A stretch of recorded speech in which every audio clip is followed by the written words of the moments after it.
ഇതിപ്പോൾ നമുക്ക് വന്ന പോലെ വേറെ ആർക്കും വരാൻ പാടില്ല എന്നുള്ളതുകൊണ്ടാണ് നമ്മൾ ഇത്രയും ഇതിപ്പോൾ ഇഷ്യൂ ആക്കിയിരിക്കുന്നത്. ഇത് കണക്കിന് എല്ലാവർക്കും ഇഷ്യൂ ആക്കുവാണെന്നല്ലായിരിക്കും.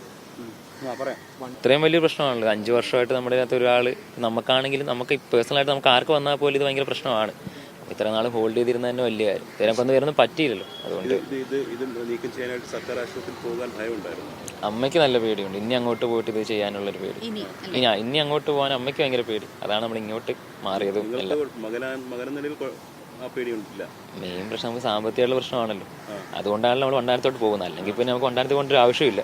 സ്വയമായിട്ട് നമ്മൾ വണ്ടാനത്ത് പോകുന്നത് ചിന്തിക്കുന്നത് എന്തുകൊണ്ടാണ്? നമുക്ക് പൈസ ഇല്ല, സാമ്പത്തിക ബുദ്ധിമുട്ടുള്ളതുകൊണ്ടായിരിക്കുമല്ലോ നമ്മൾ വണ്ടാനത്തോട്ട് പോകാൻ നോക്കുന്നത്. അല്ലെങ്കിൽ നമുക്ക് പ്രൈവറ്റിൽ പോയി ചെയ്താൽ പോയത്. ഇപ്പോഴും നമുക്ക് വണ്ടാനത്ത് പോകാനല്ലേ നമുക്ക് ഓപ്ഷൻ. ഇവര് അത് അങ്ങനെയാണ്. ഈ സർജറി ചെയ്തതെല്ലാം അവരുടെ വീട്ടിൽ പോയി കൺസൾട്ട് ചെയ്ത് അവരുടെ ഫീസ് കൊടുത്തിട്ടാണ് നമ്മൾ കൺസൾട്ട് ചെയ്തത്. ലളിതാംബിക ഡോക്ടറിന്റെ വീട്ടിൽ പോയി നമ്മൾ.